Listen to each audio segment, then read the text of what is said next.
Scab for the bosses, don't listen to their lies. Those poor folks haven't got a chance unless we organize. Which side are you on? How about them election results? Am I right? Am I right? I'm feeling so good. I've never felt better. I'm like feeling really hopeful, and I definitely didn't have like a mentee bee. No mentee bees happened. Like multiple of them. I feel really safe. I feel like I love this country. Yeah, no, for sure. Yeah. I love it. I definitely didn't write a spiteful song about how I hate liberals. It's really good, actually. Yeah. Thank you. I was cracking up the whole time because I was like, yep. Yeah, I'm glad you liked it. I thought it might be kind of corny, but no, it's like the perfect amount of corn. Yeah. You know, good it's like an levels. elote. Yeah. Of a song, really. The third voice you're hearing. We have a mysterious third voice. Mysterious me. Our guest today is someone so near and dear to my heart, so special, so important in my life. You might have heard of her before. Her name is my mom. Oh my God! Hello. Her real name is Mel. Hi, Mel. Hi, Phoebe. Hello, Taylor. Oh my gosh. I have been wanting to be on this podcast. She's been asking since literally day one. Day one.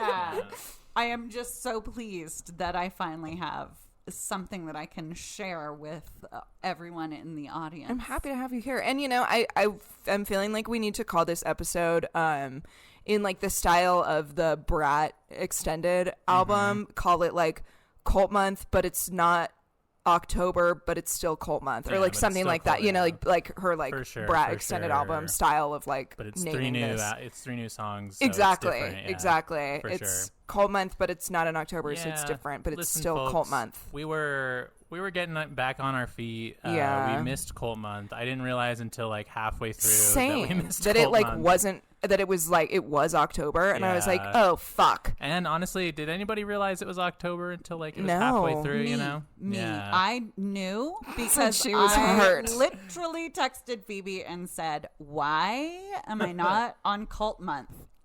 Why?" True. Yeah.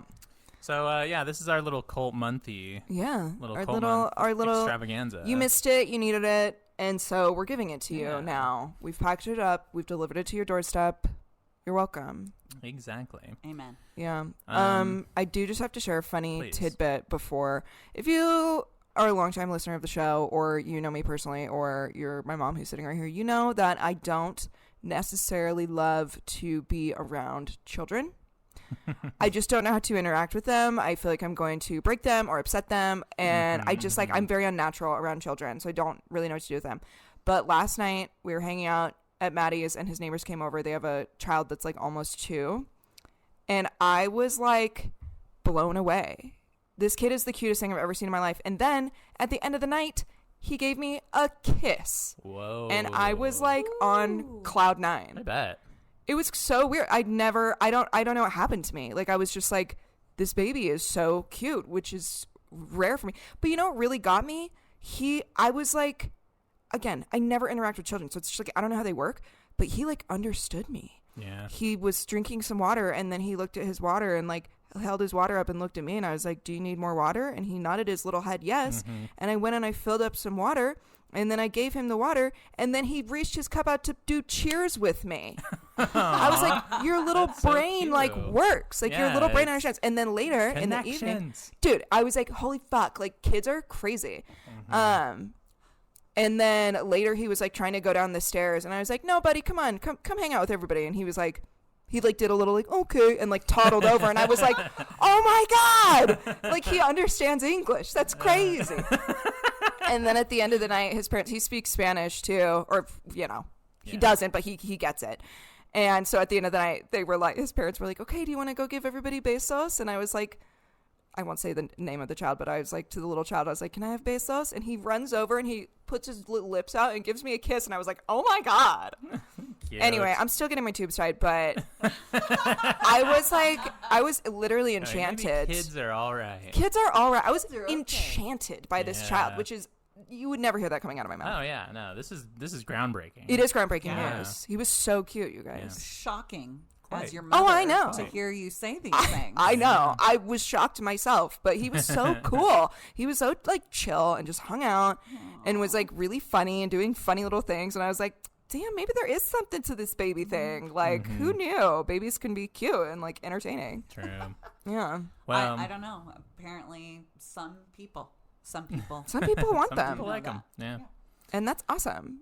Well, last night I showed Eden the hit 2005 film Brokeback Mountain. Oh my God, Yeah. they'd never seen it? No. What a magical moment in your I know, relationship. and you know what? I feel like everyone can agree, as a society, that like Jake Gyllenhaal is baby girl. 100%. 100%. Like he's baby girl. Yeah. He's tiny. He's a little guy. He's you tiny. know? I want to hold him in my arms. Exactly. He looks at you with those beautiful eyes, and you're just like, his little baby face. I'm literally doing anything for you. Especially in that movie, his little puppy dog baby face. Oh, Ugh, he's like begging Yeah. to be fucked. it's true. I Yeah. mean, it's insane. The first time I watched that film, I watched it on a plane, and there was a kid sitting next to me, and I maybe should have like thought about it a little bit more. Yeah. And then I just kind of like put my hand up on the side of the screen during the iconic tent scene. I was like, oh right, don't watch. And that's another thing. And I mean, I know it's an early 2000s gay movie, so like, what can we expect? But I'm like, for this gay movie, there's a lot of straight sex scenes in this. You know? Yeah, I know. I'm like, that's not what I'm here for. The gay sex scenes. I'm here for gay cowboys, for God's sake. And honestly, Heath Ledger's character in it, I mean, his character, but like also just Heath Ledger, I'm like, because like Jake You're Gyllenhaal. about Heath Ledger? Do you Yeah. need me to fight you? I guess. I don't know. Oh, I love him. See, Heath I feel like, Ledger was my hall pass. Yeah. oh girl, I get Just it. FYI. I feel like Jake Gyllenhaal is baby girl and Heath Ledger is like daddy. Yeah, I can. Okay, yeah, I mean, I get it. You I get it, know? but Like, I feel like I feel would be Jake like, steals the show. I don't know. maybe in that movie, yes. Yes. For sure. And maybe I'm just not educated enough on Heath Ledger because I really only have seen him in that and like Batman, you know. Oh my God. Well, have you seen A Knight's Tale? 10 Things I Hate About You? Oh, I don't know, dude. you have to. What is the actress in 10 Things I Hate About You? Alicia Silverstone? Julia. Shit, what's her last name? Hold on. Julia something. I don't know. Anyway, you would love it, she's great. and Okay. he's like everything in that movie. And maybe He's like he's like a bad boy. True. And you yeah, know? maybe that's the thing. I just need to be more educated on Heath Ledger. I think you'll fall in love with him after watching Yeah. that. Okay. Yeah, I would like Yeah. to. I would you like should. to. Yeah. Group watch, All right. family movie night. Family movie night. Mm-hmm. Cool. Anyway. So as I said, we're bringing you a little cult month gift since I know you were missing it. You were foaming at the mouth. You were clawing at the ceiling. So it's here. We're giving it to you. And the whole reason why Mel is here is because when I was growing up, believe it or not, my mom used to teach Sunday school at my church. And yes, I did used to go to church. And you actually would know that if you're a listener of the show because I talk about it a lot. But yeah, she used to teach Sunday school. And one of the most iconic lessons that all of the kids look forward to every year was her cult lesson, in which she would teach us about what is a cult, what to look out for with a cult, us being, we were high school age, close to graduating high school. So, kids in college are very vulnerable to being a cult. So she wanted to prepare us to go out into the world. And yeah, she's just very educated about these things. And so it's time to bring the Sunday school cult lesson to the ears of the listeners of Remarks. True. To the people. To the people. The proletariat. So take it away, Mel. All right. Well, thank you. First of all, thank you both for having me today. I wanted to give a little bit of background about myself. First of all, I am not a professional in any way, shape, or Neither form. way. I'm not a psychologist. I'm not. I've not been in a cult traditionally. To my knowledge. So I literally have no credentials to be telling you any of this information other than I grew up. I was born in 1968. And let me just tell you, two of the most, dare I say, popular cult events happened in California. Yep. When I was very impressionable. So, first of all, I did grow up Catholic. If you know anything about Catholics, we love mysteries. We love only the priest being able to talk directly to God. We love the body and blood of Christ. Oh, man, we love communion. it. So I feel like I was primed in my childhood to know a little something about groupthink or culty behaviors. I mean, arguably, we could say that the Catholic Church is kind of a cult. We could literally, and don't at me about this, but we could literally say that I would say 99 to 100% of religions are cult-like. I mean, I'm with you. I'm right there with you. I'm also there with you. Yeah, like anything can be a cult. Guy who wears a funny hat and rides around in a convertible, dude. Yeah, there you go. Cult material. It's a cult. It's a cult. So my endeavor inside of cults or learning or being excited or interested about cults started in 1969. Yes, a mere less than a year after I was born. We had in Southern California the La Bianca murders performed by the Manson family in Los Angeles. Classic.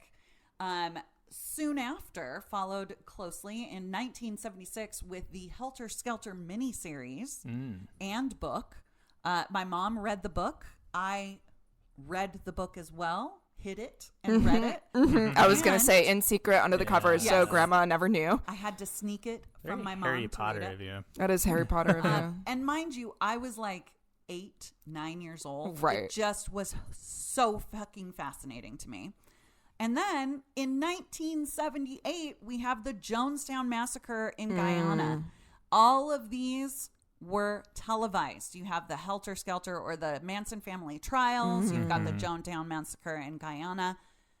There is where my love of cults began. Yeah. That is exactly where it started. And you also had Synanon, who was in San Francisco, no? Yeah, so Jonestown actually started in San Francisco. You also have the Est movement. Yeah. So you have, which is very similar to Synanon. Synanon uses Est techniques. And then you have impact training. Yep. And I think it's called like life something training. Yeah. Well, Synanon spawned so many because the Elan schools were technically a branch of Synanon Yes, as well. for sure. Yeah. And I talked about those on one of the cult ones. Yes, I do Crazy. recall the Synanon stuff. Also, many of these, like, nobody joins a cult.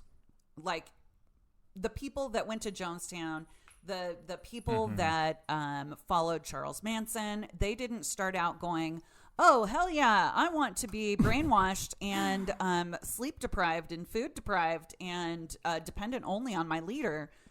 They didn't join up for that. Right. Usually people join a cult because they find like-minded people who are maybe trying to do some good in the world, or they're lonely and all of a sudden they have these built-in friends. So I think it would be helpful for everyone if we all knew exactly what a cult is. Yeah. And lay it as on I us. said, too long don't read. Anything can be a cult. The support system too that it provides, you know. Oh, Like, exactly. world's fucking cutthroat out there. So being like, oh, I get to Exactly. go community live and like work alongside, because it's like, you know, like that sounds sick. That's like sounds like what I want to do, minus the weird guy that like controls everything. Well, and it's like, you know, I'm being given the promise of like, this is going to help me feel better and do better and be better. And I mean, I know we're going to get into it. But you know, I mean, people that are in turmoil are the people that end up in cults because you need a solution. And this group comes along and says, guess what? Here's everything you've been looking for. Fucking got it. Exactly. Which is another reason that when I was teaching senior high Sunday school, I wanted to make sure that the students that came and took my Sunday school class knew that they were going to be pretty vulnerable if they were going away to college or living away from home for the first time. That is why there's a lot of sort of cult outreach or group outreaches on campuses to bring in these vulnerable people who are, starting their adult life. Right. But, so there's several ways to sort of tell that you're in a cult. So first of all, members of the group are encouraged into unwavering faith in the group and its cause. So, for example, we live here in Utah. So it's a very religious place. A lot of cults are based around a religious or spiritual belief. And the cause is usually to help heal the world or to, feed the homeless and make sure everybody's taken care of. So, soul salvation. Yes, exactly. If you don't save these people, they will go to hell. Right. Behavior or intentions that aren't displayed honestly or openly. There's always, like, in Catholicism, I remember growing up as a kid, I could never understand why can't I talk to God? Why can't I ask God to forgive me for my sins? Why do I have to go to Father Mike? I don't get it. Father Mike. He was the hot priest that my mom liked to go to. She had a favorite. She did, of course. We all have a hot priest, I mean, listen. We love the hot priest. We've all seen Fleabag. That's right.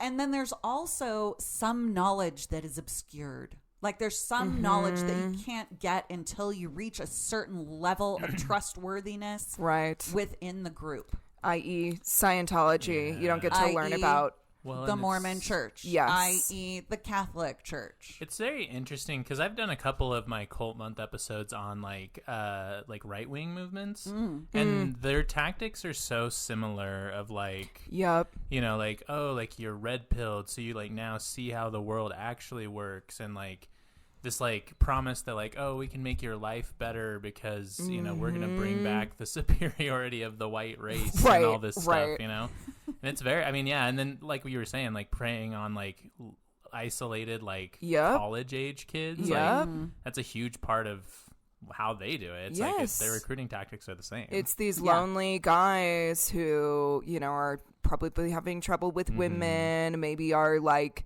quote unquote nerdy, whatever, not being able to connect with their peers, and then this right wing movement comes along and is like, not only are you special and so important for being a lonely, probably white guy, but also like there's this world here that like we can help give you the power and like the importance that you so need. It is, I think the Venn diagram of like the right wing culture, like alt-right culture movement and cults are like almost a circle. Well, and that's why there's like such a big like fight against it in like the furry community. Like they're very anti-fascist because they're like so many like young furries get like pulled into fucking like white supremacy. I know, funny enough. Weird, that is so. Never did I think that my cult episode was going to include furries. Hey, so we try to work it in whenever we can. That's like a space on my bingo card. Another thing to look out for is people outside of the group can be perceived as dangerous, or undermining the group in some way, or living in opposition to the aims of the group. And people within the cult are encouraged to stay away from outsiders. They can be forbidden from having relationships with them or friendships if the people don't belong to the group. Right. You have like, if I don't know, for like Jewish people or FLDS, if we want to reference something that has been specifically branded a cult, you have like Gentiles. In Scientology, what were they called? I don't remember their specific name, but there is a name for it. Much like that. And I can't remember. It's on the tip of my tongue. Shit. But undesirable. I can't remember. I'll do a quick Google. But Scientology had that. So Synanon had that. I mean, it's like the idea that like, I feel like some of them definitely have this like us and them, and then some of them have this like, well, if anybody tries to criticize this, they don't really love you. They don't get it. They don't get it. They don't care about you. You're a blue-pilled normie. Yeah, exactly. Same thing with exactly. Right. I mean, it's right there in the right wing movement again. Or alt-right, I should say. But, I mean again, it's the Venn diagram is a circle. Let's see. So people can leave the group, or after they leave the group, sometimes they can be outcasted. They can lose family, friends, relationships. They can have their reputation, their livelihood threatened. The group and its leader might have tactics to isolate and scare a person who considers leaving and then prevent them from speaking out against the group. I don't know if you guys remember the Nexium cult. Yes. What's his bucket? No, Why can't I remember anything I can't remember his name. now? I forgot to look him up. But yeah, what's his name? I know he was crazy. Please do. Yeah, Please that's do. I think I swear I thought it was like Richard something. the HBO documentary about that one is called The Vow. Yes. I had to literally take a break halfway through watching that because it was heavy. It's intense. Heavy. It's intense. And I mean, human branding and restricting food and people who exit the cult or leave the cult ostracized by their friends within the cult. I mean, People following them. It made everybody very stalking paranoid. people. A prime example we have here of the like whole ousting of a member, excommunication Keith from Raniere. Keith was the name. Raniere. My God. Also, hey, podcast listeners, for the first time you're hearing me and my mom talk, and we are literally the same person. So, yeah, you have excommunication where it's like you have now lost your entire community that's most likely all you've ever known. People who are still within the church cannot have a relationship with you. You're not getting, perhaps you were getting financial support from the church. That's not happening anymore. And like most often, if you're a devout member and somebody in your family is excommunicated, that relationship with that person is over. Because you have the chance of being excommunicated if the higher ups in the church find out that you're pursuing a relationship with that excommunicated member. Yeah. It's very serious. It divides families. It's not great. It was I believe it was Scientology. I think it was the Leah Remini documentary, or there was another one on Netflix that was called Going Clear, but there was this guy who was part of Scientology. He had a twin brother who was not part of Scientology, who the twin brother had always been pretty concerned about his brother being in Scientology. The twin brother dies in a horrible car accident, and the Scientology member brother didn't go to his funeral. Yeah. And in this documentary, he's now, escaped the cult, and he's talking about it. And it's wrecked him for life that he didn't do that. But this is how serious and devout it was that the Scientology had branded his brother as like that's like public enemy number one. You are not allowed to have a relationship with him because he had been negative about Scientology. And so, and he didn't go to his brother's funeral. I mean, it's insane. It's insidious. I mean, we see it. I feel like we see it all the time here in Utah. Completely. Like people leave the LDS church and they lose all of their friends. They no longer have a support system. Like, I mean, it's kind of awful. Like family members just don't talk to them anymore. Yes. Like, I don't know. Yeah. Doesn't seem very loving God to me, dude. Yeah, interesting. So those are some of the hallmarks of you're in a cult when. The other one, and the big one for me, and the one that I always wanted to impart to the Sunday school kids is, if you cannot have doubts about the group that you are joining and you can't talk through those doubts, then you're in a cult. I don't know if you know that, but you're in a cult. You need to be able to have doubts. Like, I know when we were going to the Methodist church, that was one of the things we talked about. Like, why does God let bad things happen to people? And why did 9/11? I mean, you kids had so many freaking questions. George Bush, dude. George Bush. Well, kids, George Bush did it. Now we know on the Remarks podcast. now we know.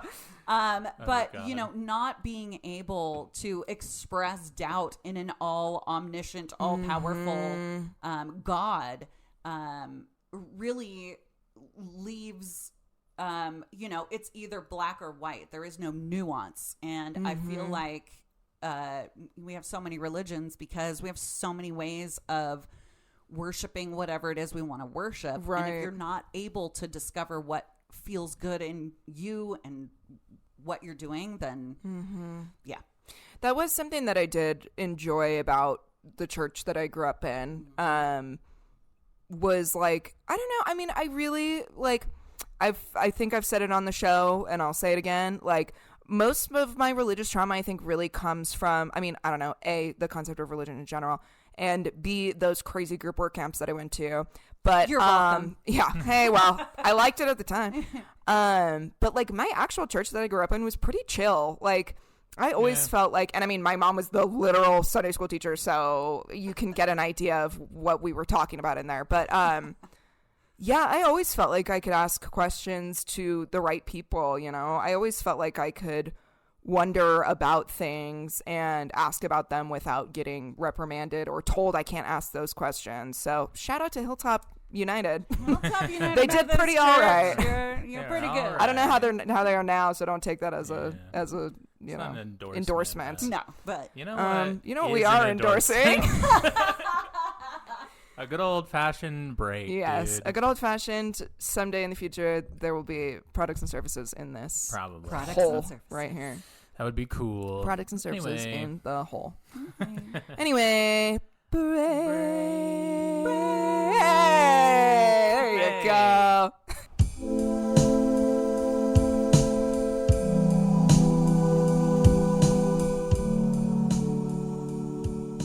So Elon Musk is now going to be part of our like important central part of our government, Yeah.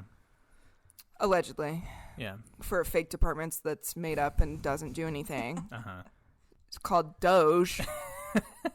Named after the fucking meme of the fucking Shiba Inu dog. Yeah. oh, Well, in the coin, yeah. In the Yeah. coin, yeah. What's this? What is happening? I don't know. Phoebe texted me about that. Freaking out, and I was like, I know. I And literally then, was like shitting my a pants. week later, I was like, I can't believe they put fucking RFK Jr. Dude, And the the Health healthiest- and Human Services. Yeah, It's like, HHS. what? What does he know? The brainworm guy who hangs around dead cows? And he eats raw fucking What meat. the fuck do you mean? What I does was he like, know at all? My like anti-vax stuff aside, which that's a problem. That's a major but, problem. Like, fucking, you're putting the brainworm guy in charge of public health. He shouldn't be in charge of anything, Oh first my of all. I don't even God. know why he was allowed to fucking run for president. Jesus. Did I tell you, or did you see that story about, this was like years ago. There was a beached whale in wherever the fuck he lived. They found a beached whale. He took his daughter out to go get this beached whale, and he cut the head of the beached whale off with a chainsaw. This is a true story. Straps the head of the whale to the car and is driving home with a fucking whale head strapped to his car, and his daughter is giving this interview to, I can't remember which news source, and she said they had to have the windows down for whatever reason, and she's like, the smell was so horrid, and there was, she said verbatim, quote unquote, whale juices were flying into the car. Jesus. Yes. Yeah, this He's man's a not, crazy he's person. Insane. He's a crazy and person. like, I can't imagine being a Kennedy and not being insane. Exactly. But also, like, he seems like he takes it to the next He's level. like, I think it's he's insane. like, he's genuinely unwell, and like maybe somebody needs to check in We on him need and be like, some hey, wellness checks hey, for sure. Junior, like maybe we go to, you know, Yeah. you have zillions of dollars, like maybe we send you to a nice like retreat in the mountains where you can like learn what's wrong with you. Yeah, like you can pretend, you can figure out what people do, like real right, human beings, yeah, and like, not like whatever weird fantasy world that you're living in. Like, what the fuck? I mean, yeah, I don't even know. That's It's fucking crazy. I it's literally bananas. am like, I mean, I just have felt, I feel like I was, as I was saying, I was like in the like Mentee B era, and I was having my Mentee Bs, and now I feel like I've just like crossed over into like delusion or something maybe, where I Yeah. just am like, what's even happening? Yeah, you're in like permanent psychosis now. yes, yeah. like I'm just like, well, of course Matt Gaetz has been tapped to be part of the fucking his cabinet. Like, of course. Who else? Why not? That makes sense. Actually, I'm unsurprised by anything anymore. Nothing surprises me. Nothing surprises me. Yeah. Pedophiles. We can say it. Yeah, they're all. Yeah, it's good. Awesome. Yeah. Anyway, let's talk about cults to lighten the mood. I mean, it's We're kind of talking about the biggest cult kind around. of folds right into the old GOP. You mean the American fucking government? The cult biggest of like the the cult Ivy of- League schools. The cult of the capitalism. cult of two party system. The cult of the cult of like electoral being college. patriotic American. The cult of America. It period. really is. Okay, sorry. I have to fucking. Phoebe's go riff. I have to tangent. It really is so cult-like when you. Nice catch. Mel almost dropped the mic. It really is so cult-like when you see these.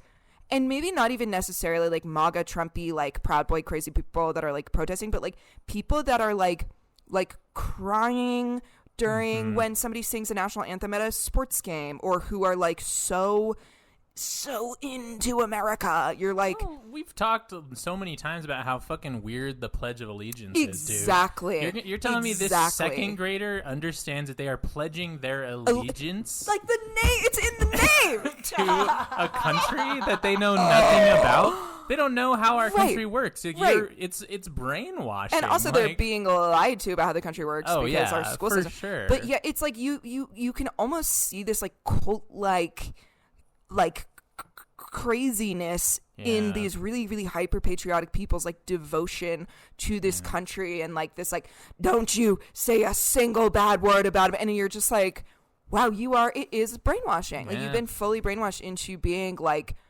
I feel like your pupils are going to turn into American flags if they could. Like, yeah, it's wild. Insane. Anyway, it all ties together, folks. Yeah. It does. We're all in a cult. It's a cult. So we're going to move on to a little more detail about Jonestown. This information is all taken from a person by the name of Deborah Layton. She was a member of the People's Temple with Jim Jones.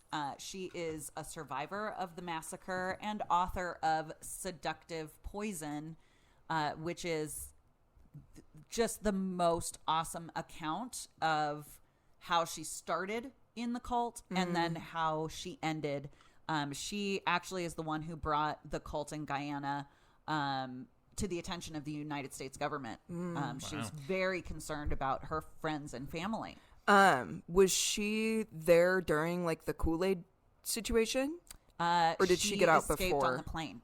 Wow. Shit! Killed. I can't remember how many people that were trying to escape, but she was on one of those planes. Wow! And they killed a senator. They killed a senator's assistant. Yes. Several. I read about this. And then over 1,000 people took cyanide. Right. At Jim Jones's, urging, compound, and they were all dead. Yeah. Like awful, horrible. We had never seen anything so horrific. How old were you when this went down? So this was 79? It was 78 was the Jonestown Massacre. Okay. So I was 10. There was live coverage of it because we also were getting coverage of the Vietnam War. Right. Mm-hmm. So this was like primetime news and just bodies. Did that? Children. I mean, you saw, like, do you remember seeing this? Oh yeah, I watched the news with my parents. Did at this? night. I mean, this must have shaken you to your. I mean, I guess you said, but I mean, that must have shaken you to your fucking. And was it explained on the news that like, not James, Jim Jones? I guess James. Anyway, that he was the one that like made these people do this. Like, was it explained that like this was a cult and this was why this happened? Yes, Crazy. and honestly, the reason that it got so much airtime was because a senator was basically assassinated, murdered, along with several others. Yeah, and that 1,000 people, including babies and children, were massacred in this village that they had built. Because I feel like, especially again, I mean, just huge in California, like as you were saying earlier, the LaBianca murders, the Manson family, like that was horrific, and I think rocked people to their cores, absolutely. But the scale of this, and the fact that, you know, he wasn't like drugging nobody. It's not like everybody summer of love, blah blah blah. No, but he was able to like convince people to kill people themselves, to murder themselves, and they're very small children, right? Like that kind of devotion is unheard of, terrifying. Like, I think it's one thing, and not that one's better than the other or whatever, but I think it's one thing to convince people to like kill another person through like, I mean, he literally was like, the race wars, we have to do this, you know. I can understand how that happens, but I mean, this is the scale and the fact that it was like, we're going to drink poison and kill ourselves and our children. I mean, that must have been earth-shattering. I remember as a kid, I didn't understand. I didn't understand what was going on, and I remember my parents being so just distraught about this thing that had happened. But what it did sort of remind me of as I got older, the only other time that we have seen a mass, I mean, because all of these cult members, all of these Jonestown members, they had restricted diets. Right. So they were all very gaunt, you know, clothes falling off of them. They didn't have a lot to eat. And then to see those dead bodies looking like, I mean, it looks like a concentration camp where all the bodies are piled up. Yeah. So, you know, not only that, but like my parents, they grew up during World War II. Yes. And so they have this like memory of these very thin, gaunt, starving human beings. And oh, it's so terrible what human beings do to other human beings. Yeah. But these people did this to themselves, quote unquote. Quote unquote. Yeah. Well, and not to mention that like he literally convinced people to move to a different country with him. Yeah. Well, again, you have to go back to the fact that, you know, anybody outside the group is evil, bad, not for the group. They want to hurt you. Yes. And they were getting a lot of pressure in San Francisco. There was I want to say a representative whose wife was in the cult. And their very young son was in the cult. Well, the wife either died or left. I can't remember what happened. But the son was still there, and the representative was making some noise about coming and taking custody of the son. So, like, the pressure was on them to get out of California. For sure. And they had already been building this sort of network in Guyana at Jonestown, you know, a village, and, you know, bartering with the nearby villages and things like that.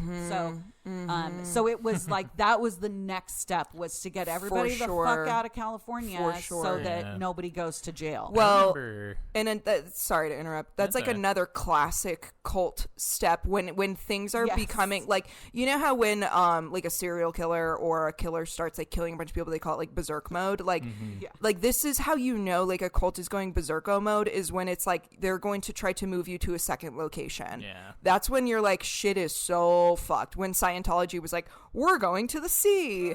Like, it's like, oh no. It's not over. It's like over. Yeah, it's donezo. Yeah. Once they get you on the compound, dude. Yeah, you're screwed. You're screwed. You're never to be seen again. Like, it's not the cult itself, it's the fucking what's the ATF? Exactly. Exactly. Yeah. I have to throw in a Waco at that point, like, call the FBI. Yeah. So Deborah Layton joined the People's Temple when she was 18. Now, Deborah comes from a very affluent family, so very privileged.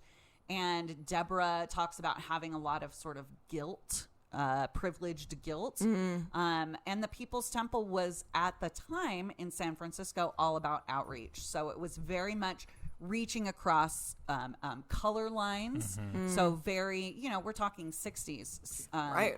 60s, early 70s. So it was very much about reaching across the color lines, and also helping your fellow humans live have a place to stay, food to eat, right. in service to other people. And that's what Deborah was looking for. She was looking to be in service. Sure. And this seemed like the best place for her. So this is from her book. She has a couple of quotes that I love. One is, people do not knowingly join cults that will ultimately destroy and kill them. People join self-help groups, churches, political movements, college campus dinner socials, and the like, in an effort to be a part of something larger than themselves. It is mostly the innocent and naive who find themselves entrapped. In their open-hearted endeavor to find meaning in their lives, they walk blindly into the promise of ultimate answers and a higher purpose. So, wow. Yeah. I mean, that's extraordinarily well put. It's so very succinct, spot on, and it also really does open your eyes to look at the groups that you belong to. Exactly. That's what keep your eyes on the groups you belong to. When she said self-help groups, I mean, that is the MO of like Impact every training. other, that's the MO of like every other fucking cult that exists. It's like, you know, you had Teal Swan. I can't remember what her thing's called, but she was like a self-help person. You have all of these like self-help guru type cults. Even Scientology is a bit of a self-help group. It's a church, but like you could look at it. But yeah, I mean the self-help thing. It a church? Well, they call themselves. Well, and there's like all these retreats that people go on now, where it's like this is a getaway to like reconnect with nature, or you know, whatever. Yeah, the fuck, but balance yourself and you know, heal your soul. And I mean, I am so suspect of those fucking retreats, because I'm like, every time I hear how much one, is I'm this costing me? First of all, and second of all, what are we're doing energy healing here, or like what else are we doing here? What are we actually doing at this retreat that's taking me far away into the remote jungles of like Costa Rica or something? True. Yes, exactly. So damn, that is like the quote of all time. It would be funny to do some on the ground reporting. I know, right? But I don't have $2,000 laying around. Tax write-off. Right? Could we? So badly, I want to like go into a Scientology building and like just talk with them and like see what it's like, like what's going on when you're, and what the interview actually is like. But I'm so afraid of them, because they Scientology will find you. They will stalk you, and they will find you, and they will put snakes in your mailbox. Oh no, that was Synanon. That was Synanon, but maybe they would too. So I'm like too afraid to ever enter the doors, because at I this think point it's so like people hate on them so much that like you have to really get in there to like get the crazy. It's the same with like the LDS church. Like they don't tell you about the fucking crazy. You get your own planet ship until you like get married in the temple. You know? Yeah, it's like you're like hook, line, and sinker. Oh my god, I can't imagine like getting married and then being like, also your husband is going to be bringing you to the planet once you die, and be like, and they get new names. They do. Yes, yes. But hey, like I said, I was raised Catholic. We believe some pretty crazy shit too. Catholics are nuts too. But also, I mean, another cult ding mention, a classic cult move. If you're getting a new name, call your mom. Yeah. Because you're probably in a cult. Figure out what's going on. Yeah. Yeah. Call your mom. Yeah. Call Mel. Because I think you're in a cult. Deborah also has a quote about staying in the group and how you kind of get enmeshed in the group. Here's her quote. When we consider staying in a group because we cannot bear the loss, disappointment, and sorrow of our leaving will cause for ourselves and those we had come to love, we are in a cult. If there is any lesson to be learned, it is that an ideal can never be brought about by fear, abuse, and the threat of retribution. When family and friends are used as a weapon in order to force us to stay in an organization, something has gone terribly wrong. Yeah. Wow. Yeah. Okay, I need to read this damn book. It's so good. So I'm just going to read you know, just a little bit about what the hell happened. Please. So there used to be these things that Jim Jones would do. He called them white nights, and it was, and I think you covered this when you covered this in one of your cult months, but it was like middle of the night, sirens would go off. He would say, oh my God, they're here. They're going to murder us. They're going to murder us. Right. Here, drink this liquid. There's poison in it. And they would drink the liquid, and then it would be like, just kidding. That was a loyalty test. Oh my God. So this would happen, first of all, in Guyana. Everybody there on the site was working. Right. Morning to night. Yeah. They got 1 hour for lunch, and it took them almost an hour to walk to and then back to where they had to work.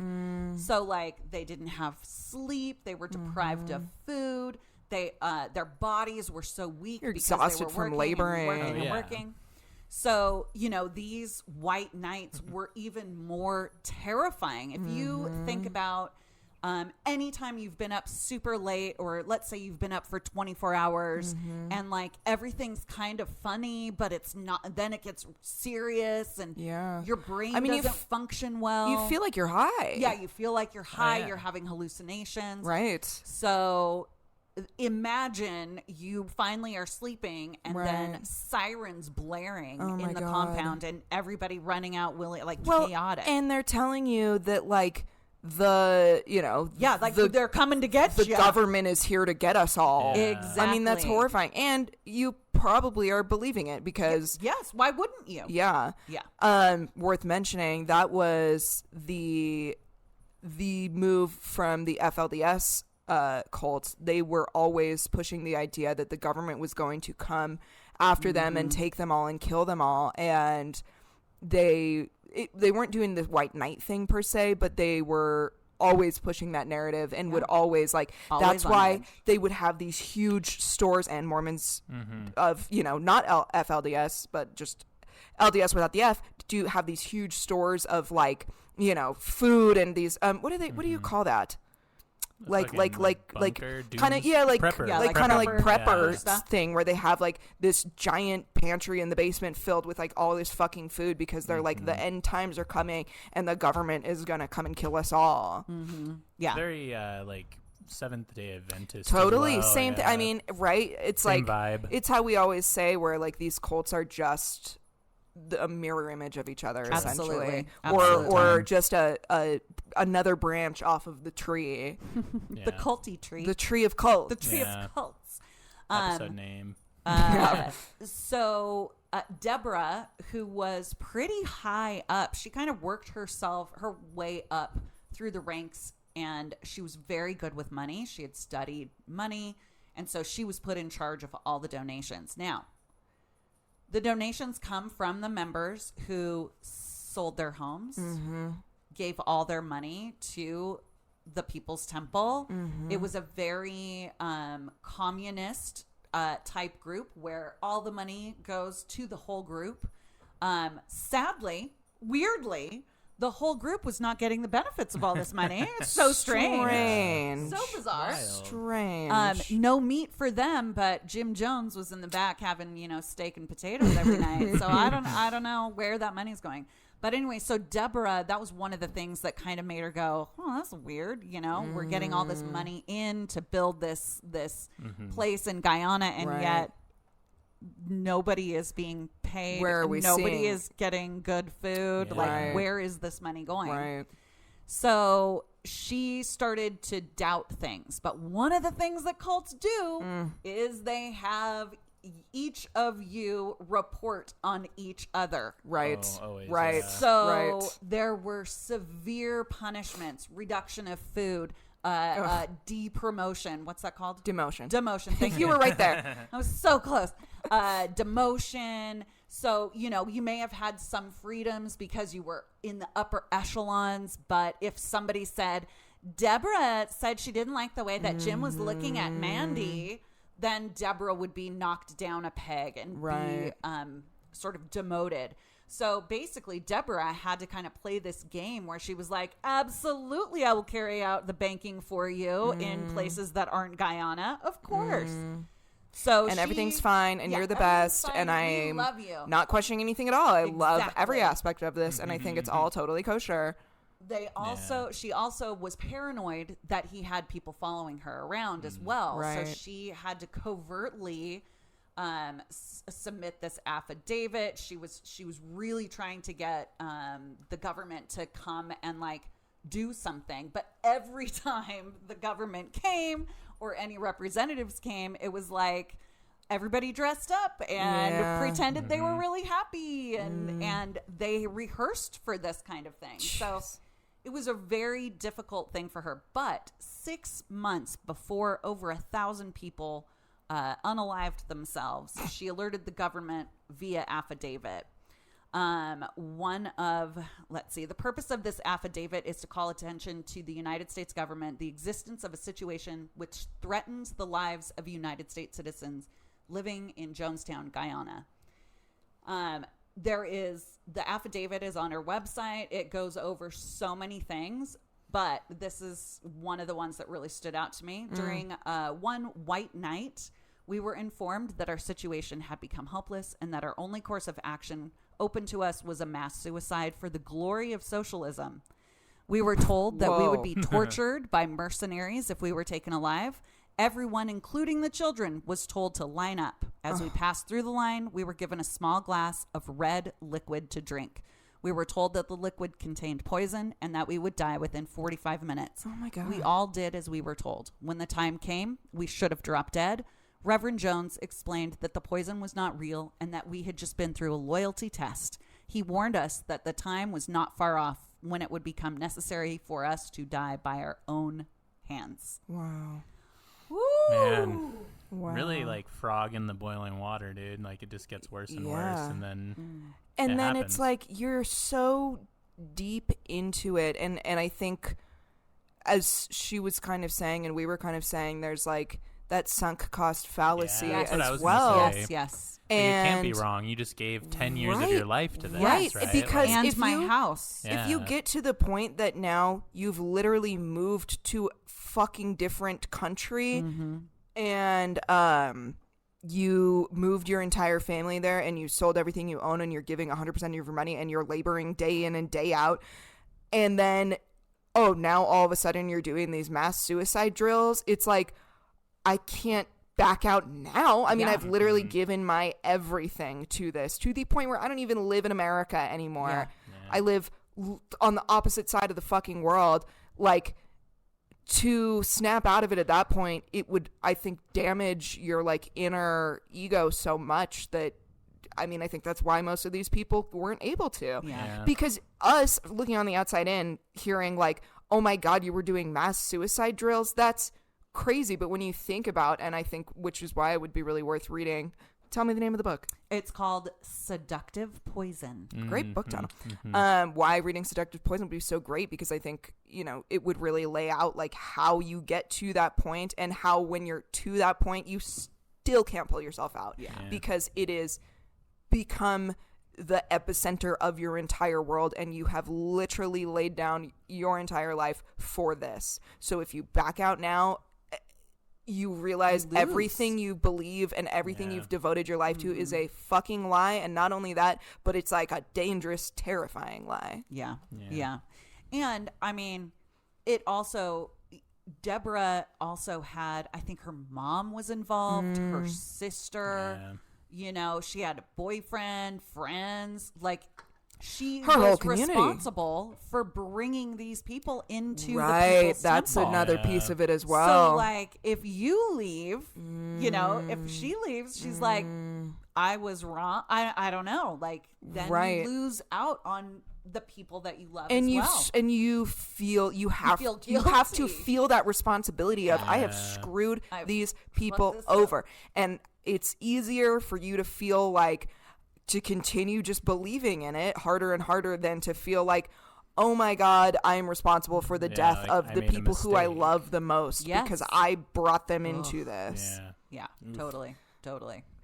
I wanted to sort of also go over, strangely, or maybe not so strange, while I was looking up information on cults, one of the things that fascinates me so much is this group mind control idea, which is what EST is kind of based on.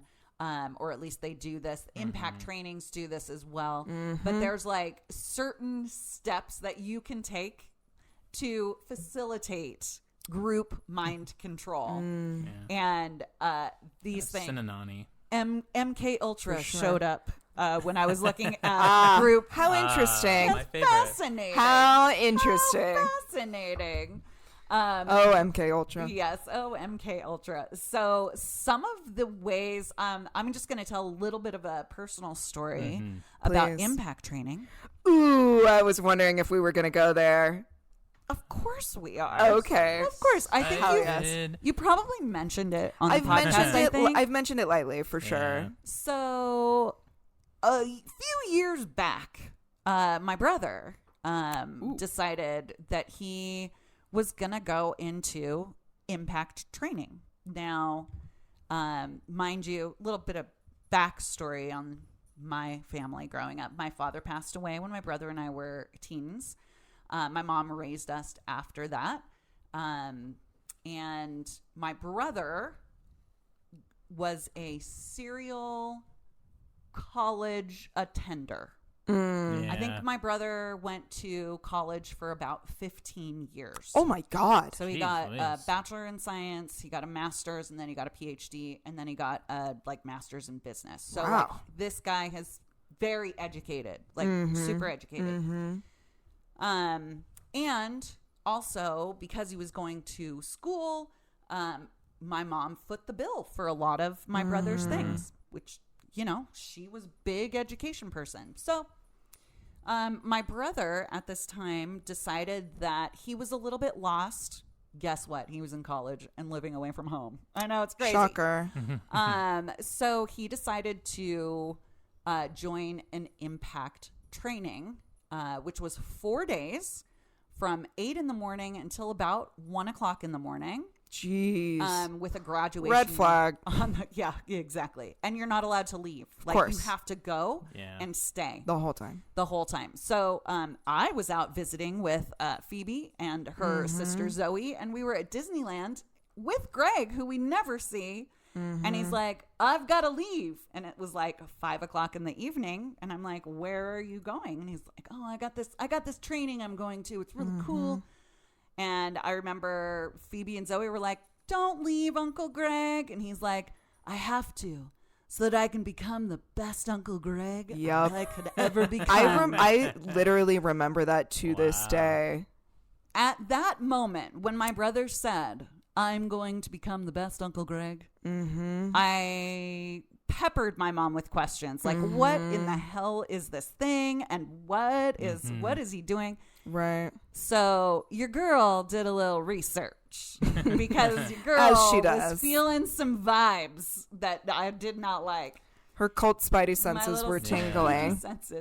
So impact training, you know, a lot of people say it's great. I know it's here in Utah, and I know that there's, you know, a lot of people who love it. Did I think I covered it on the show, didn't I? I think you did. You probably did something like that. I think I did. Yeah. I should remember, but you know, guys. Yeah, we've done a lot of. You can't remember everything. Okay. We have like 100 episodes. Guys, we do have like 100 episodes. My brain can only hold so much information. Okay.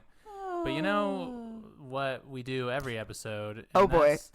Take a little break right now. Yes. Take a little break. Right. And then we'll continue the impact training story. Yes. I almost forgot that we do. I was so into this. I was like, oh, right. We do 2 breaks. Oh, yeah. Break time. It's the second break time. Yeah. Time to chill. Anyway.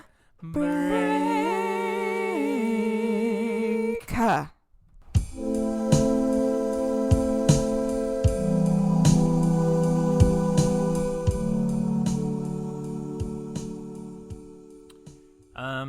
Yeah, Humongo Grant. That's his name. I still think you guys are lying to me, but I did look it up. We're not yanking your chain. Yeah. You are not. Humongo Grant. Humongo Grant. It's like there's another one in there too.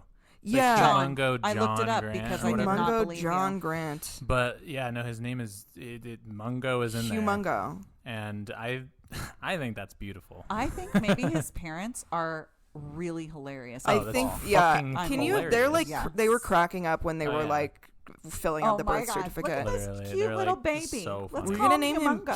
Humongo. And I will say, you know, I feel as though we give and specifically here in Utah, too many like 20-year-olds, too much power with that. Yes. Like they can name a kid whatever they want. And we shouldn't be allowing this. No, you're 20 years old. You don't get to name a kid. You're Rick Kinley, you know? yourself are a kid. You were a child. Like, are you conceptualizing that one day this is going to grow up into a full-blown human adult being who will forever have to live with the name like Braxlin or something? Are you understanding that? Are you realizing that? Because I don't think a lot of people do. Your child named Brick or whatever it is. Right. Like. That's the other thing. I think a lot of people will like name their baby like a name that I feel like only works for a baby. It's true. And then you grow into a full human being, and it's like you can't really have a name like, I can't think of a single one, but y'all know what I'm talking about. Yeah. Like then you're like meeting like a 24-year-old whose name is like, I don't know. I can't think of an example. Whatever. Like Poopy or whatever, and you're like, I feel like you should be an infant. Yeah, like you're forever perpetually stuck as a child. Yeah, exactly. That's like another reason number like 1 trillion zillion and 3 why I'll never have a baby. Is because I cannot even imagine naming a child. That feels like a world of pressure. It is a world of pressure. Yeah, how did that go for you? I mean, you seem to be okay with your name. I hated it. I'll by the way, I'm leaving. When I was a child, I wanted so badly to, because I was horribly anxious and insecure and scared. Yeah. I wanted to have a normal name. So I was like, why the fuck could they not just have named me like Rachel? Yeah. I have to be, not only am I like a weird little freak in my like in my elementary school class, but also my name is Phoebe. And nobody else has that. Everybody else around me is literally named like Katie or Rachel. Jenny. Or Jenny. And I'm Phoebe and I'm weird. Pick a struggle. Yeah. I love it now. I would not. Now a great name. Thank you. And you know what really like made me feel good about it was every single time I would introduce myself to, you know, anybody that wasn't also a child, they were like, "Oh my God, I love that name." To this day, when I introduce myself to people, they're like, "Oh, I love the name Phoebe." So I love my name now, and I truly could not imagine myself having a different name. I feel like there's no name out there that would fit me other than Phoebe. 100% I agree. My parents, I never really disliked my name, but from an early age, they were like, the names we had chosen for you were Jacob, Adrian, or Taylor. And I was like, thank God you went with Taylor. Yeah, Taylor fits you better. Like, thank Christ I did could that. not imagine you as a Jacob. Yeah. Jake? Yeah, it no, doesn't seem right. No. It was bad. Adrian. Certainly not an Adrian. My dad really liked Highlander, so he's like Adrian. Oh, that totally makes sense. Oh, I thought you were saying he liked the name Highlander. I thought he was trying to name you Highlander. I was There's like, only one. That's bold. Yeah, that is bold. That's a bold first name choice. Yeah. I don't know. Names are funny. My name Melinda. I've only met a handful of other Melindas, so that's why Phoebe. I was like, oh, it's gonna be so great. See, and I like it now. No, I like it now. Sorry for your childhood. I mean, listen, I was just a terrified child who I wanted to. I wanted it to I wanted to just be invisible, but now I don't, and I love it. And I will say, I think I was telling you, my neighbors have a friend named Melinda. And I was like, I think that's the only other Melinda I've ever met in my life. I love that. I feel like I've met there's somebody in Pole who came out for a workshop and her name was Melinda. Oh my God. Like, oh my God, we never get to meet Melindas. I've met one other Phoebe IRL. Oh. One. Phoebe who takes classes. Oh, yeah. Blonde Phoebe. Phoebe who also massage therapist. Yep. Yes, love her. That's very friends of her. That is very friends of her. It is very friends. Yeah, people would ask me, did you name her after Phoebe? I know. Like, there's other Phoebes out there. No, I'm much more literate than that. I might ruffle some feathers, but I don't enjoy friends. It's okay. It's so fine. Also, you are gonna ruffle some feathers. Ross is a fucking asshole. Oh yeah, we fucking hate Ross. Yeah, the friends community hates Ross. The friends community. I'm a very bit. Friends is like my comfort show for sure, and you know everybody's got a comfort show. Can't yeah, Buffy, The Office, Buffy the Vampire and that Slayer is a great for one. Me. Yeah. I love Buffy. Mm-hmm. I mean, I love X-Files and all that jazz, but God, I love X-Files. we talk about X-Files at least once an episode. I It would be like illegal if we didn't mention the X-Files. But, yeah, Friends is a comfort show. Both Fox sure. Mulder and Dana Scully Hot. would. It's the bisexual dream team. Sure. It was certainly an awakening for me. I would agree. Or perhaps agree. I was already awakened, and then I was like, "Oh, this is real." This is I'm great. like, I should probably come out of the closet. Yeah, confirmation. I'll probably tell my mom. Yeah. For sure. Anyway, Cults. Impact training. Impact training. So, your girl did some research, and my mom was a bit worried because, he was spending all this time. He was leaving us at frickin' Disneyland to go to this Of all training. places. Of all the places. The happiest place on earth. Also, I was there, and he didn't want to spend time with me. Like, How what often is did you? up? How often did you get to see him? So we lived in Utah and he lived in California. So whenever I would go out to see our mom, my mom, which we he were would be going there. fairly It would be, frequently, but it's not like at least 2 or 3 times a year. yeah, probably. but like that's Still. that's a small amount for someone who's your literal sibling. Yeah. Sibling like- and uncle. Yeah. Yeah. So I did some research. I looked into the fact that it cost I think it was like $900 for the initial training. Jeez. But then every other training, there were like these levels, and they were like, they would go up in price, like $2,000 for level diamond, $5,000 for level platinum, and then there was like this escape in Northern California, which was like a Is your dog doing something? I crazy? was about to say I may have to yell at the dog for a second. Siobhan, hold on, sorry, I said that in the mic. Shiv, don't. That's my favorite plant. Shiver. Thank you, baby. I know you need attention. I'll be there in just a second. Shitster. Thanks, everyone. So after doing some research on this, I called my mom and I was like, you need to not pay for this for Greg. It's a cult. And so my mom cut my brother off, and he was like basically living off of her credit card. Yeah. Like I used to call it the magic credit card because he would just, she would just take care of it for him. But yeah, I basically was like, it's a perpetuation thing. You have to get to the next level. You have to pay more money. Anyway, right, that's like you're enabling. Yes, exactly. Him being in a he wants to do that, mental he attack therapy should not cult. use your money to do that. Right. However, one of the things, or several of the things that are employed in these sort of group exercises or these group facilitation things, there's several things they use. One is amplifying problems. So exaggerating the problem of the everyday man. Like, oh, your relationship is terrible, but it's not just terrible. It is insidious, and all of us are having these horrible problems. So a self-help or group leader might inflate the difficulties of everyday life, claiming that only their specific methods can lead to happiness and success. Suppressing dissent is another thing. Yeah. Sorry to interrupt, but once again, the Venn diagram of alt-right and Yes.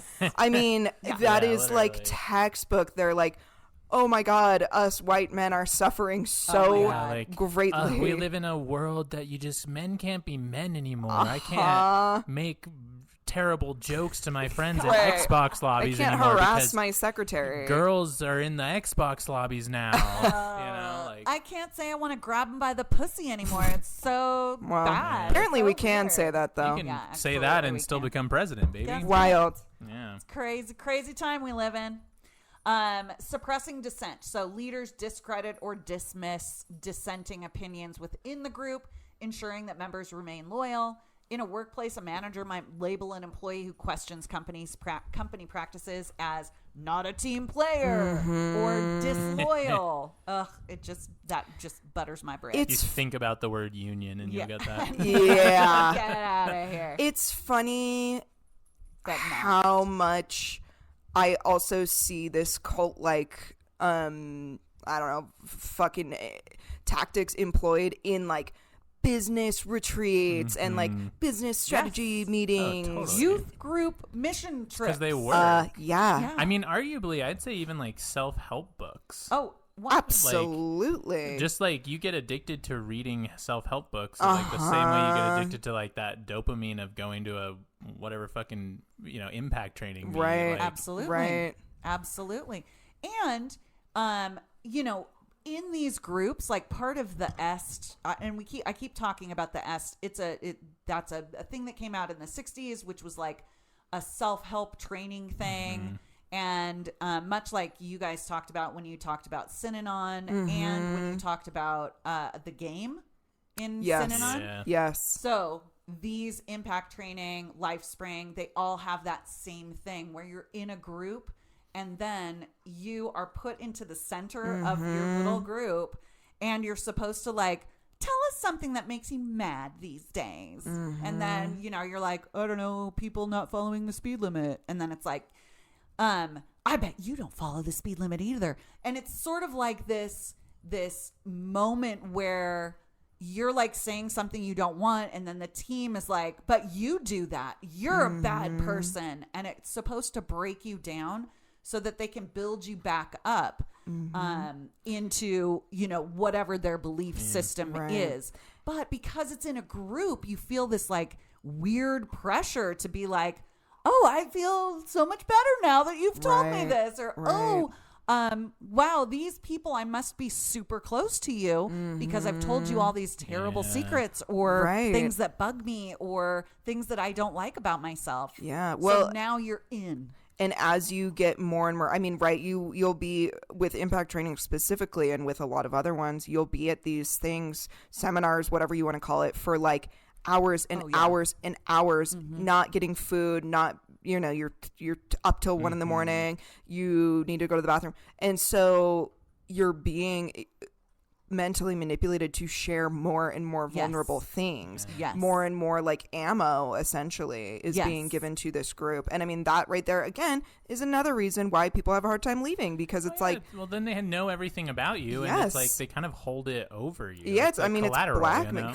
Perfect word. 100%. Perfect word. Yeah. And I mean, I know in Scientology, they have I can't remember, it's like the little buzzy thing.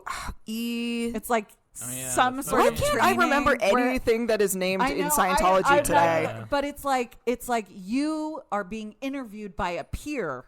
Yes. About like, well, how's your rating today? And is this okay? Or, so it's like, it breeds this like discontent within the membership because it's like there's somebody who's better than you or who is interviewing you about your knowledge of the system that you both are in, and like people get favors for being like the good kid. Well, and like we were saying with NXIVM, there's these people that are like following you, they're doing these check-ins with you, and they're holding this sensitive information about you in order to, it's like an evil version of an accountability buddy. Yes. And in NXIVM, they were forced to, like, if you wanted to be in the inner circle, you had to take nudes. Yes. And they were held for you. Yes. Or you had to like say horrible things about the people that you love. Yes. And then if you it sounds like the email that I keep getting, which is, we've noticed that you've been watching porn on your computer and we're going to show you to the world, all your contacts. We're going to send this information to all your contacts. I mean, it's a scam, but like that is what these cults are doing. I think in NXIVM, I think they even called it collateral or something. It was like, NXIVM, and it was like, this is to prove your loyalty. To the group is that you are giving us this sensitive information so that like, if you are to try to step away from the group, we will. I mean, they literally were basically saying then and there, like, we're going to blackmail you.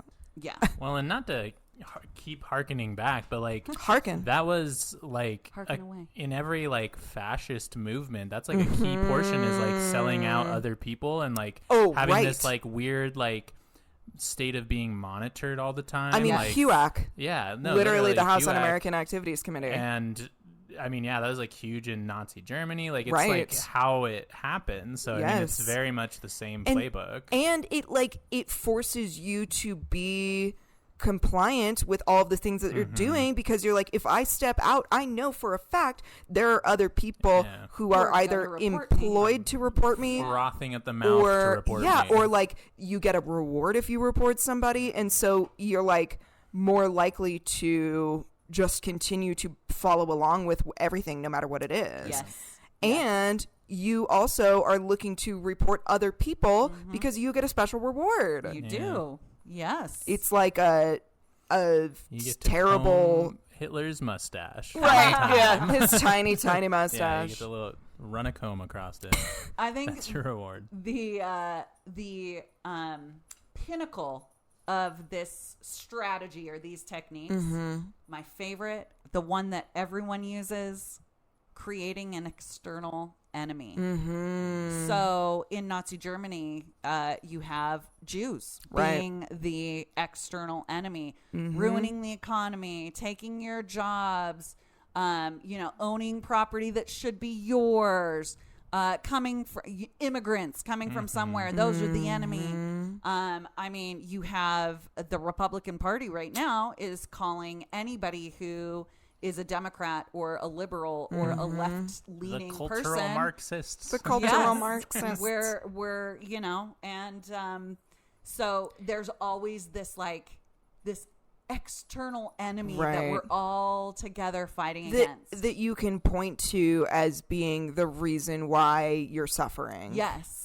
I mean, I think a huge one that, election, bad things are happening that we really should just like briefly bring up is like I think one of the biggest public enemies right now is trans people. The right has really, really, really turned their sights on trying to destroy the lives of trans people and making them out to be pedophiles and, trying to be in the bathroom with your children, which it's like, interesting projecting their Republican Party. Yeah.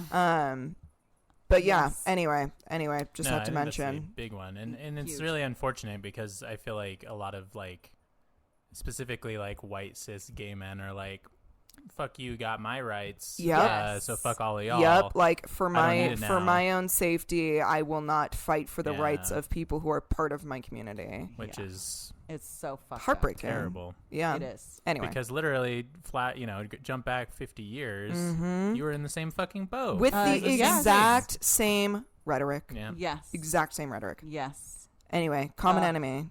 Yes, common enemy. And things like, for example, in Jonestown, the enemy was mercenaries or the government coming in. For impact training, for S training, for LifeSpring training, the external enemy is anybody who is not in the group. So if my brother were to come to my mom and my mom was like, Greg, that's a cult, my brother would be like, oh, you're just not part of the group, so you're my enemy. You just don't understand. Anyone that questions or tries to, pull you away from the group or tries to question the group, it's like, well, you're a negative influence on my life. Yeah. You're trying to bring me down. You don't want you me. like me the way I used to. You don't want me to get better. Yes. You don't actually care about me then. All of those things, which, I mean, you all are in families. You know how damaging that can be. Right. Just among your own families when somebody's a little bit different in your family and you try to accept them or not accept. Yeah, you all know how that goes. So yes, very, very similar vibe in this impact training. So here's a little template for y'all. So first of all, isolation. So EST and impact training start at 5 a.m. and go to 1 or 2 a.m. Jesus Christ. They control when you can go to the bathroom. They control when you can eat food. They control the food that you are able to eat. Also, the temperature within the room in which they're doing the training or the training, I guess is a good word. Seminar type thing. They control the temperature. So at some points it'll get super warm and people will be like, really thirsty, but they don't have water. And then it'll be really cold, but you don't have a jacket. So it's like breaking you down physically. Then they have the breakdown, sharing secrets, synonym game, confessional, and breakdown.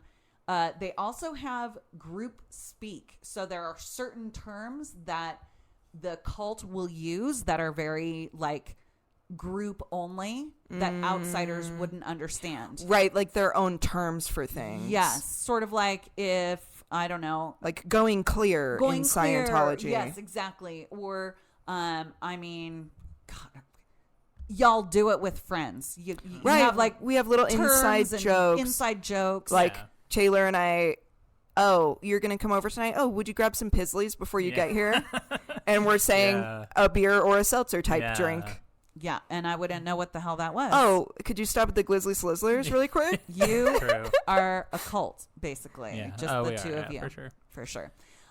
So we're like a cool cult. We're like a fun, safe one. We're like a cool cult, and like we make our followers wear cool shoes. That's our thing. If you have bad shoes, you're out. That's right. You're gone. Yeah. So, and a lot of it is a lot of psychobabble. There's a lot of talking around and around. I don't know if you've ever listened to anybody who's like 12D or high conscious. Yeah. I mean, so they talk about things like, for example, I feel really like clean. I feel really clean. And, you know, feeling clean is like one of those things that you really need to help really level up your vibration.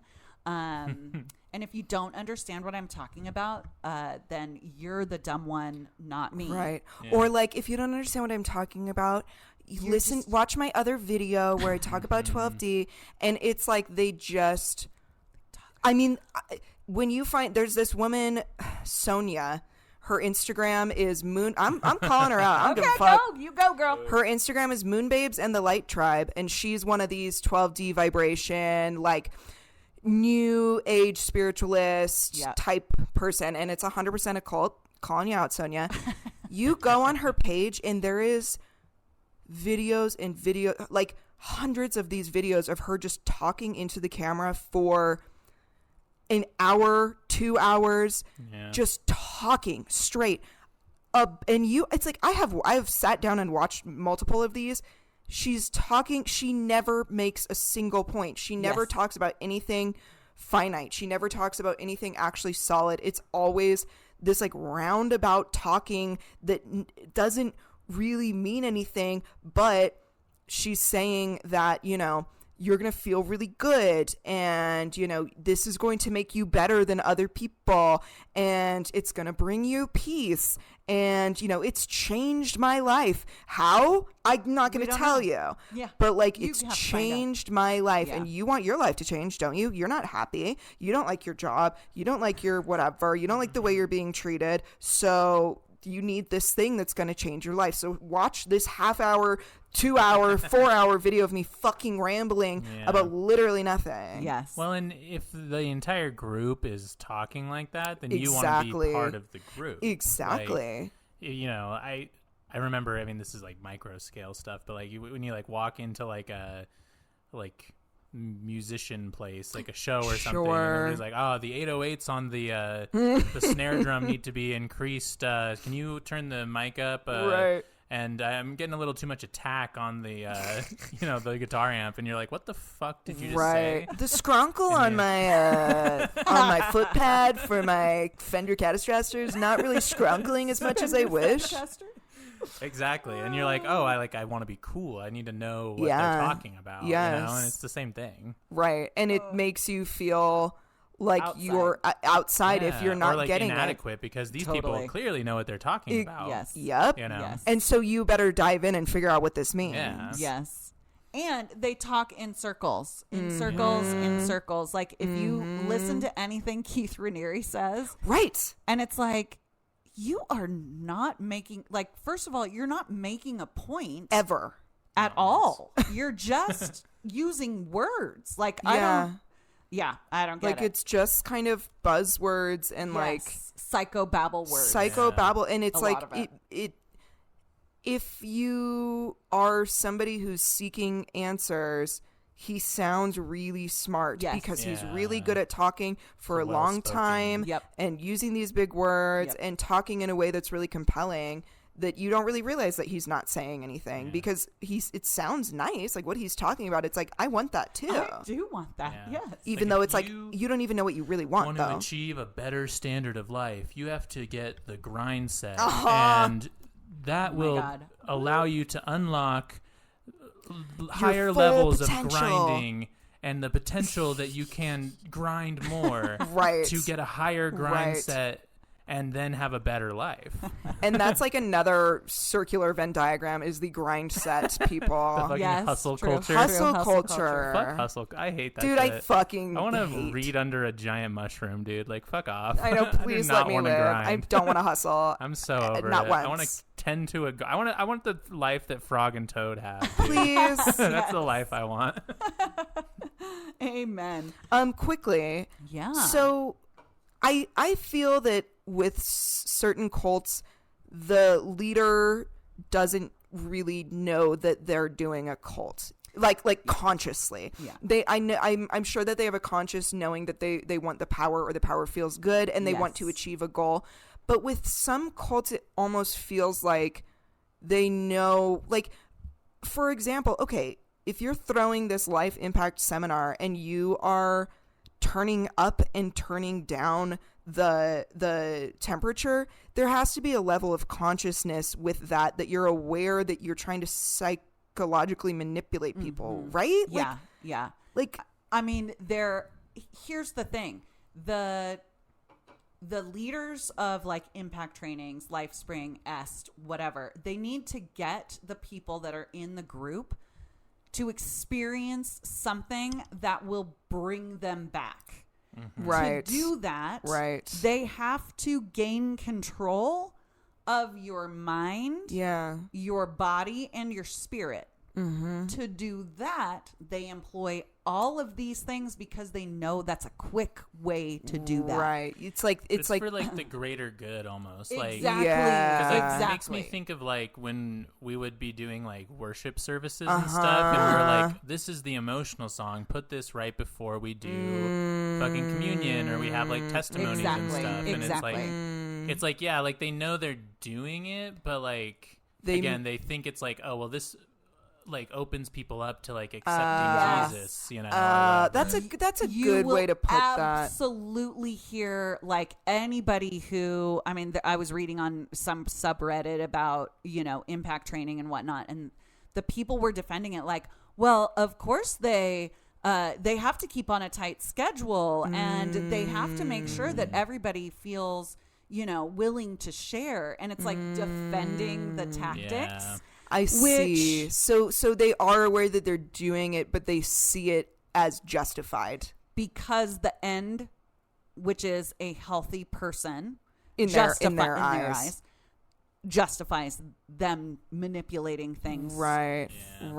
For the group. Yeah. But that's such a cognitive dissonance. Oh. How interesting.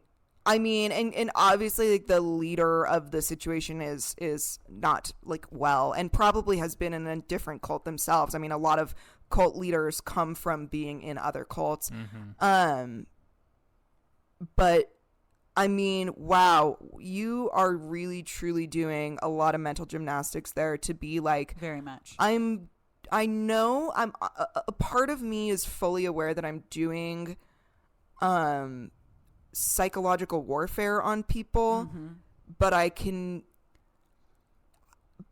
convincing myself, I'm compartmentalizing and convincing myself that that's perfectly okay to do, even though like there's no doubt about it that like, yes, when you turn up and turn down the temperature in a room, when you turn the lights up really bright and turn the lights down really well, when you withhold food, like you know what you're doing there, but you're so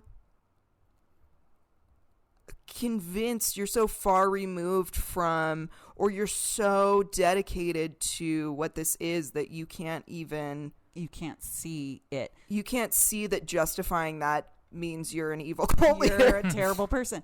Well, and the other thing is, you know, the people that are performing or volunteering and they are all volunteers at Right. these impact trainings. Yes. They are not being paid. Right, exactly.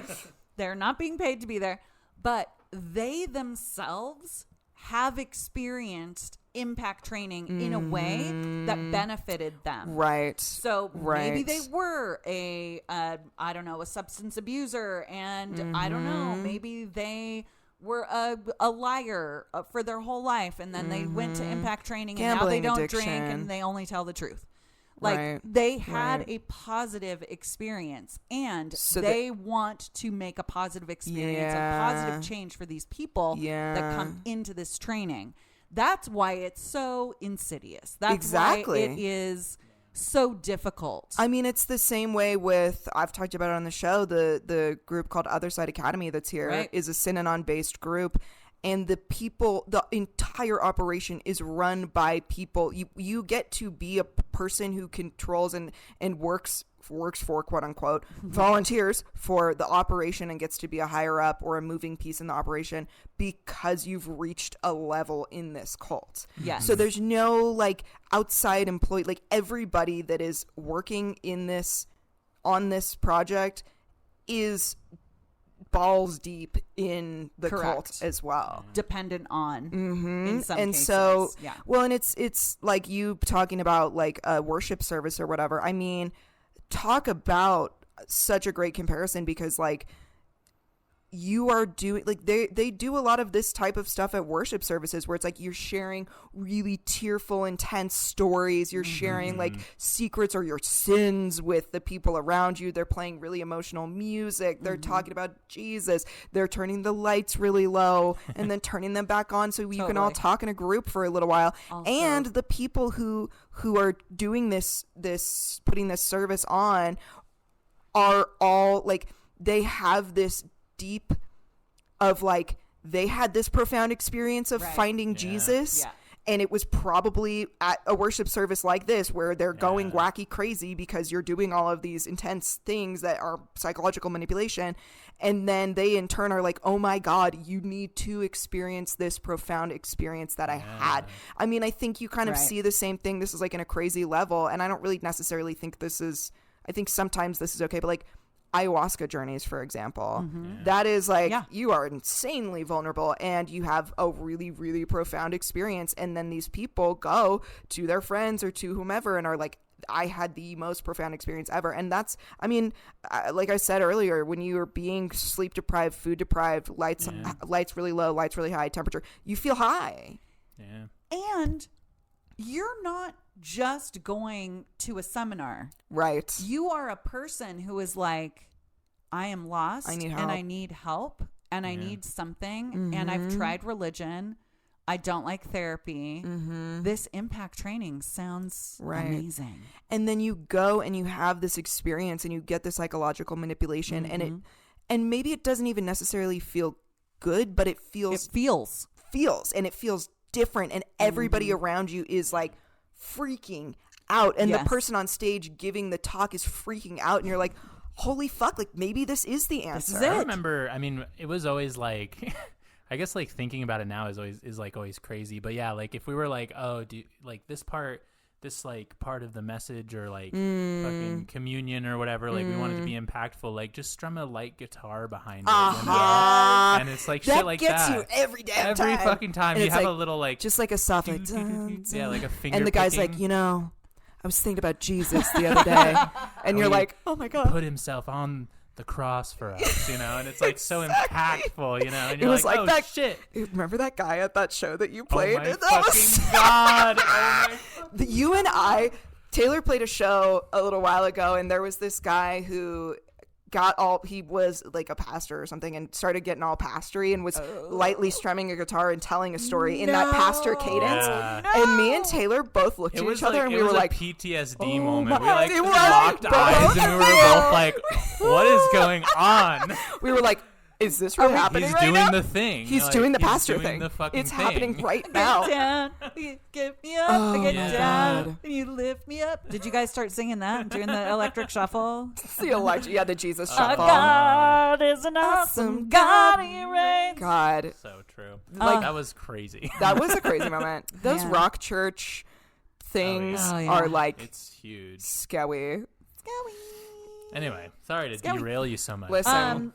No, you did not derail me in the least. I did want to talk just a little about what Phoebe Please. just said, which is the people who, did Jim Jones think, I'd like to become a cult leader. Right. Did Charlie Manson say, I'd like to become a cult leader? Mm-hmm. Absolutely not. Jim Jones was a reverend. Jim Jones was a spiritual guy, wanted to help people, but there is something intoxicating about becoming a powerful head of an organization. That also comes with drugs because it was, 70s, 60s. Yeah. Apparently LSD was a thing with Jim Jones, and then also I believe cocaine.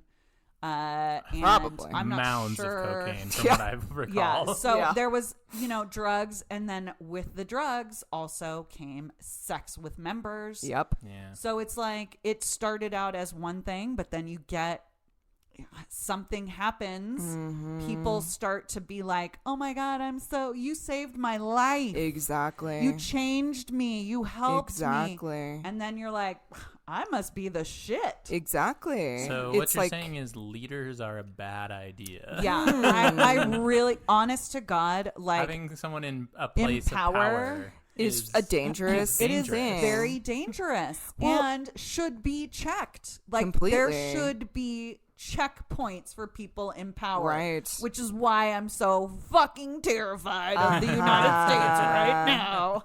Well, it's Yeah. interesting too. Like you see the same thing with celebrity. Like Yes, Yeah. I think Gaga is not. I don't think she's trying to do anything crazy to people out here. But reference. I was watching the Gaga documentary, 5'2". I love her. And she's literally just trying to go to what is work for her. She's trying to walk from her car into the studio. And the 30-second walk that it takes her to go from the car to the studio, there is hordes and hordes of people sobbing, crying, calling her mother, which they do call her Mother Monster. Yeah. That was a thing that she kind of made up. But I mean, still. And sobbing and crying and telling her, "You saved my life."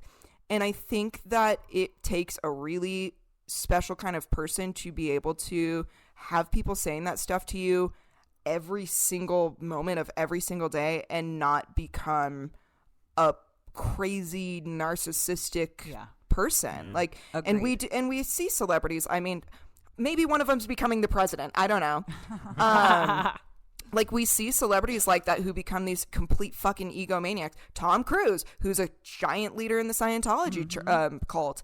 Like, it's, when people are seeing you as, like, more than human. Yes. And are constantly telling you that, you're going to, I think that it's almost impossible not to become, maybe not a cult leader, but hurt people in certain ways because you feel like you are this insanely powerful, influential person. Yeah. You're being put on a pedestal. Yeah.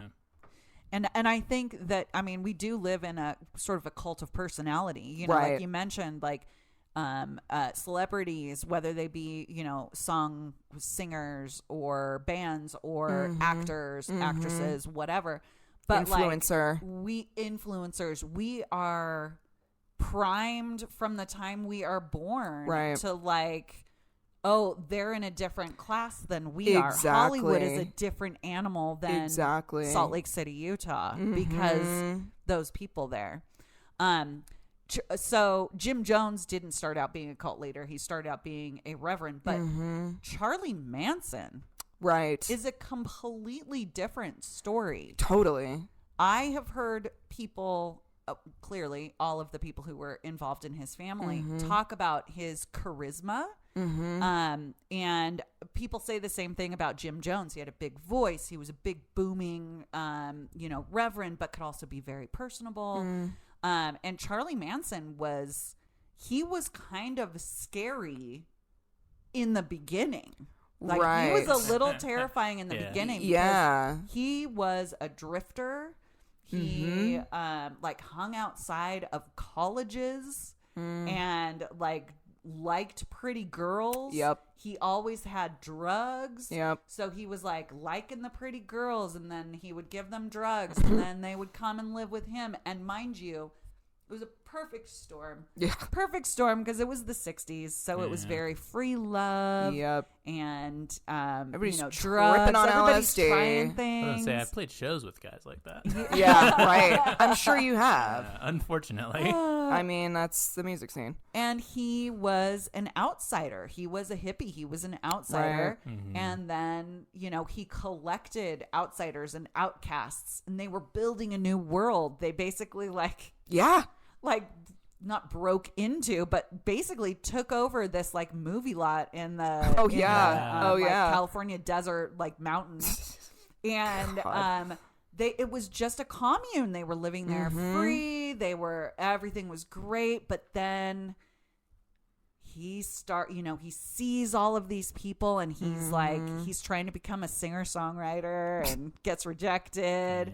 But he sees this opportunity, and he hopes there's going to be this race war coming. Like, I don't know what it is about race, but it really, really makes some cult people really angry. Yeah. I don't know why. So their common enemy basically was they were trying to create this race war so that apocalypse would happen. Right. Like the end of days would come to fruition. Right.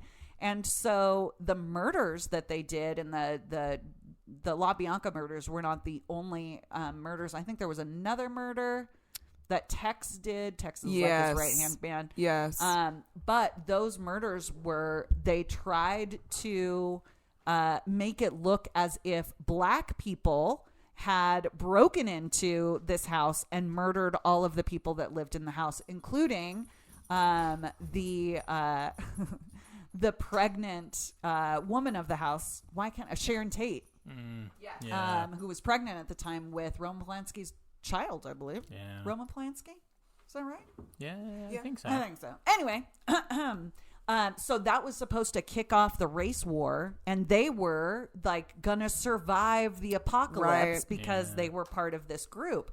So kind of Heaven's Gates. I mean, again, this is all swims throughout all the different. Yeah. Well, and I find it so interesting, kind of to go like back to what you were saying about like how do they have this like cognitive dissonance? Yeah. But like the ones that, because like you got to imagine there's some out there that are just like, I want to get rich, and I want to get rich and like fuck girls and be a superstar or whatever. But like, yes, I feel like with a lot of them, like they believe what they're saying, at least to some degree, right? Like, well, I literally, today's the day I can't remember David Koresh words or names. No, the leader of Synanon.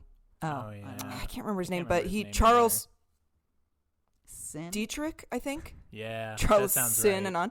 Right. He started John Synanon. He started out in AA. Yeah. And in one of the rules of AA is that when somebody's talking, you can't interrupt them. And so he would basically just take over AA meetings and talk and talk and talk. But people really liked what he had to say. And so people started spending time with him outside of AA to just listen to him talk. And then, eventually he starts his own drug rehab. And, but he was one that I think fully believed in what he was doing and saying up until the end, I think, honestly. Sure. Yeah. But again, I mean, I think it's just this, like, once you reach, this is how I feel about a lot of like celebrities, politicians, billionaire elite class. Like, I think once you reach a certain level of power, it's something happens. And I would love, and I'm sure there's been like psychology done on this, and I'm sure there's books that I could read, but like, I think something genuinely happens to your brain that makes you start doing things that are so abhorrent because you're so like sick with the power that you have. Like, for instance, I watched that documentary about all of the like sexual abuse that was happening on the Nickelodeon sets to these kids. Yeah. And it's like, it is such a classic thing in Hollywood and in politicians. And it's, I just was like, is it like, it's like a chicken or the egg situation. I'm like, is it that people who have that inherent, like, you know, who have like an inherent drive for pedophilia inside of them tend to seek these types of professions because it gives you power? Or does having that level of power turn you into a person who does those kinds of things to children and people because you get that, like, your brain becomes twisted into believing that, like, you can do anything, so or you have to keep seeking power in like every single way that you can. And so it's like, it's so easy to take advantage of your female employees. It's so easy to take advantage of the children that work on set with you. Like, I wonder the psychology of like, I mean, there is that whole thing of like absolute power corrupts absolutely. Sure. And I do think that like having power makes you go fucking bananas, but like, definitely, and not to get too like dark, or well, it's been dark, but whatever, not to talk about pedophilia at the end of the episode, but like, I just have always really wondered that, like, with pedophilia specifically, like, is it something that having power makes you do that? Not makes you, but you know, you gives you the have the drive to do that, or do you have that drive and giving power gives you more access to that? Yeah, I don't know. And I think, honestly, I don't think it's one way or the other. I think it happens in both ways. Like, you know, any person that has power, like, I own a pole studio here in Salt Lake City, and I am the owner of the studio. So, like, technically, I have a lot of power, over that. Over whoever inhabits my studio. However, I also have two partners who keep me in check. Right. Like, we don't make a decision unless all three of us agree on the decision. Right. That makes it so that no one person in our triad has more power than anybody else to either fuck up or to really, you know, make it even better. But right. I think that's why checks and balances are so important for people in power. Yeah, I mean, when you have, especially in a cult or church situation, when you have one person that is like the end all be all, of course they're going to like, of course they're going to kind of go crazy with that type of power. Like, I mean, like you were saying, Taylor, I think that there probably is people who, I don't know, Andrew Tate, for example. I think Andrew Tate is 100% a guy who, and, well, you could argue that he kind of has a cult. Yeah. Again, it's a circle. Andrew Tate, I think 100% is a person that was like, oh, I want to fuck women and have money and drive around a big, ugly car. And I think he knew what he had to do to make that happen. Agreed. I think with, like, you know, Keith Raniere, for example, I don't think that he planned to, you know, use the women in his group for sex or brand them. But I think that you reach this level and your brain just is not functioning like other human beings' brains anymore. I think this just makes you, for lack of a better word, like, insane. Yeah. Well, and like, Keith Raniere started out as, I mean, all of the Nexium stuff was all executive stuff. Right, it was like a business. Learn how to be a better business person. Exactly. Learn how to be smarter. Which again is why those things really I know. rattle my senses, people. If your company is like saying, let's go on a retreat, maybe. Well, and I find it very interesting because I have also thought similarly to, like, you know, like people with antisocial personality disorder. And it's like, do they seek out positions of power, like, inherently in them because they can, or does like you were saying, having that power kind of just bring a side of them out that like wouldn't right really be noticeable or as right. noticeable if it wasn't, because like there's a ton of like leaders that are, sociopaths. Yes. And like, some people argue like you kind of have to be able to like make the right. kind of decisions that a leader would have to. For sure. I don't know. It's just, it's interesting to think about. And I'm not a psychologist, but. Yeah. I mean, me either. But man, it would be cool to be. Maybe. Might suck. The only thing I'm an expert in is Nazis on the internet. Yeah, I would definitely give you that. Which I feel give you that badge of honor. I'm no expert at all. I just really, I find it fascinating. Same. Yeah. Also, just a little shout out to all the multi-level marketing companies here in Utah, which one could argue also culty. Very cult like. Like a money cult, yeah. Yes. Super culty. Yeah, if you want a good documentary about that, I can't remember what it's called, but there was a documentary about the oil company called Young Living.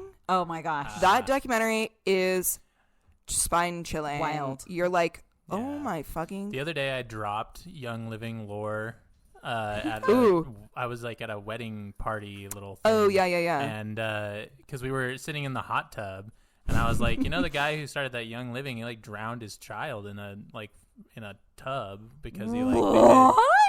I'm pretty sure the guy who started Young Living. I'm gonna look at that. His he had this weird thing where he was like, if you hold him under the water for like sometimes minutes. Oh.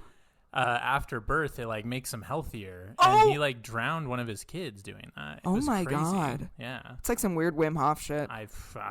But I casually dropped it at the wedding function, and people were like, "What?" That's such a classic Phoebe or Tayler move to be like, "Hey, here's this really insane, harrowing fact about this like group or politician or whatever," and then it's like, "Anyway, how's your night? Anyway, happy wedding day, right? Happy wedding day." Yeah, but I mean, shit's crazy. Yeah, shit's crazy. So be safe out there. Yeah, inspect the groups in your life. Inspect things. I mean, do I say it? Do it. Even certain leftist groups. I don't know. I don't know if I'm going to name drop. No, it's true. It's true.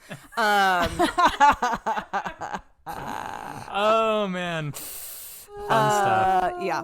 Inspect. Shout out to my friends. Hey, inspect a group that you are about to join. Inspect a group that you're in. Inspect because as we've been talking this episode, and as we've talked about in our previous cult episodes, like it is like a rampant tree root where it just grows and it branches out and it branches out and the branch comes off of that branch that comes off of that branch, and you can't kill it because it's like a Cerberus that just keeps growing 3 more heads for each head that you chop off, because each cult is just like birthed from the cult before it. And I think they are far more insidious and far more common than we think. I would agree. I am going to say something that might be controversial. Say it. But I feel like there are so many people who are disenfranchised. I can only speak about the United States. I'm not talking about the rest of the world. But there are so many people that have been disenfranchised that feel like they have no power, that feel like they are lost, that I think we are going to see even more and more and more of these, cult mind control things pop up. So check on your friends. I mean, check on your friends. Check on your family. Yeah, your parents who are maybe older and, grew up in a different era and lonely and confused about what is going on. They also believe their government and police. Yeah, they trust what's being told to them on the news. They believe in the system. Yeah. Maybe there's a little thing called QAnon. Maybe there's going to be another thing that's, even similar, even better. Yeah. But I mean, like when the country in America, again referencing only because this is where we live and this is mostly what our podcast is about. In our country, when our country is divided, when there is such strong opposition on both sides, the things that birth out of that are are terrifying, and it comes from people needing answers, wanting power, being unhappy. I mean, literally, we saw it go down the last time Trump became president. Yeah. Believe it or not, it's happening twice, people. With QAnon.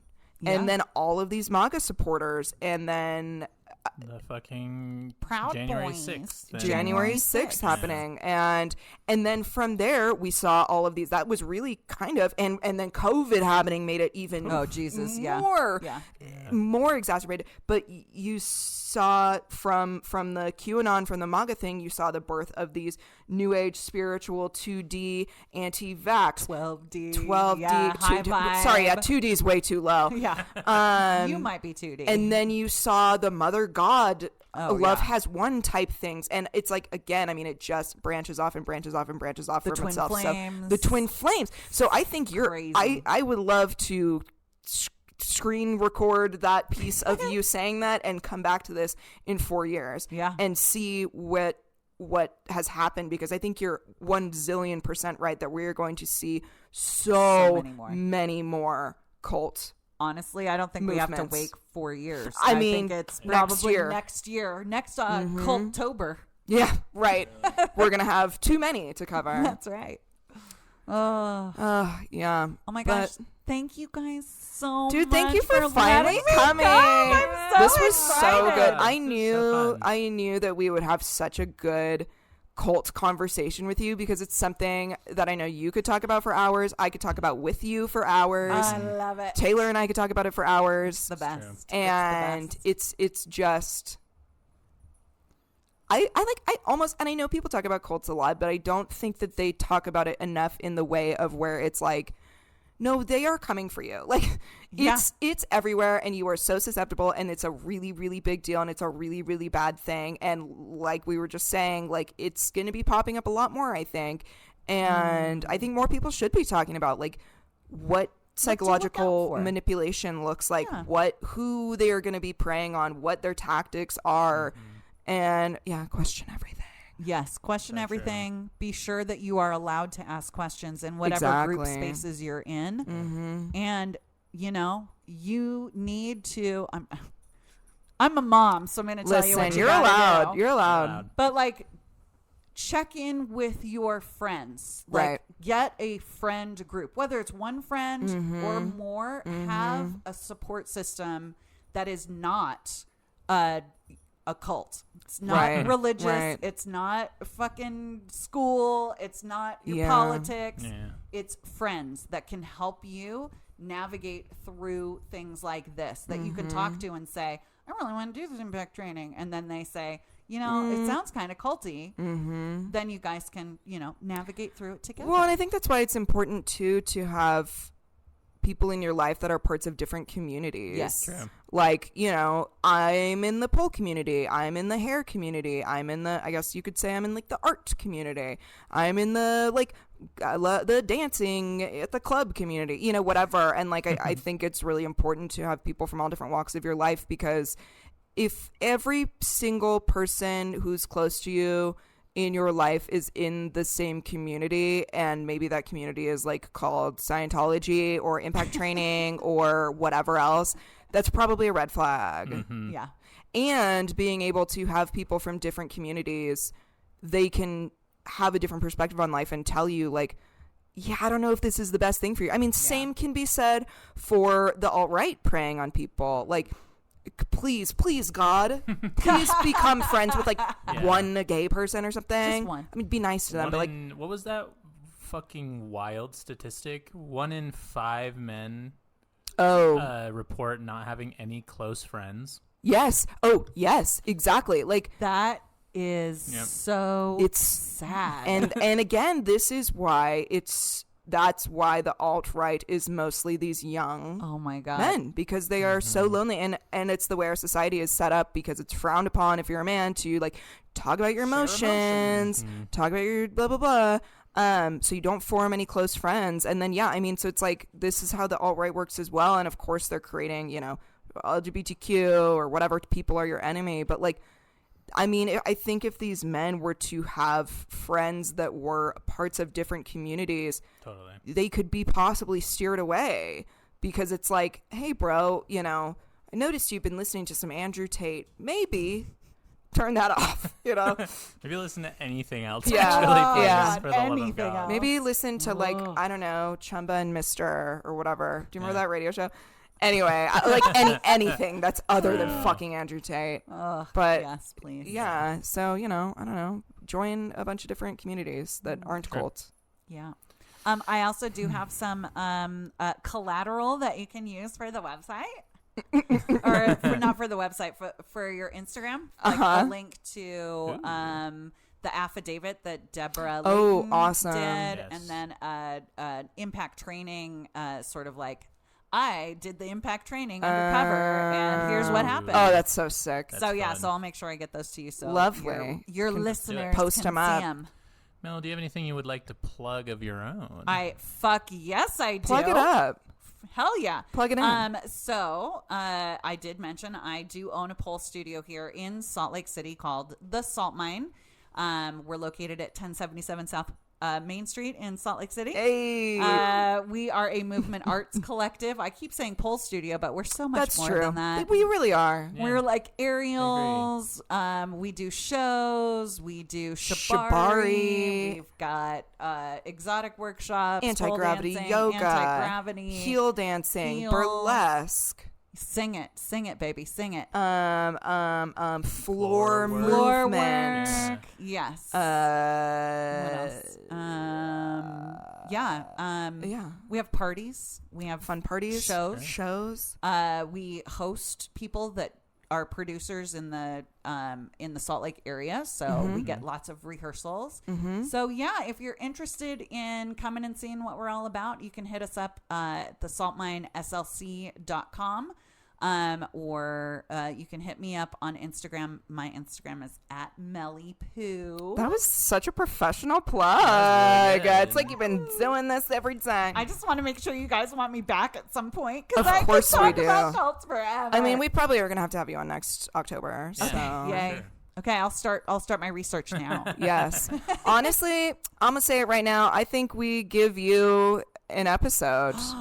I think if we could, maybe it would be a really long episode, but maybe we all three share a cult That would story. be fun. Honestly, if you're listening, you probably like long format Yeah, I was gonna podcasts say, anyway, it would because be our episodes are longer than always long. This episode is. Yeah, we had a lot to say.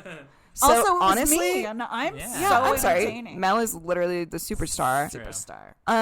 Y'all have been hearing enough about her anyway. It's about time. Finally. But True. I think that could be really cool. I would love that. Have you share a story as well and just join us as a co-host for, Okay, an evening. I mean, I'll just add that to my resume. Exactly. Podcast Co-host on Remarks. All right, we'll plug our little pluggies. Yeah. You can follow our Instagram at Remarks Podcast. Twitter.com @remarkspod. If you want to follow my Twitter in the burning ship that is X, the Everything app, you can find me at Phoebes Elise.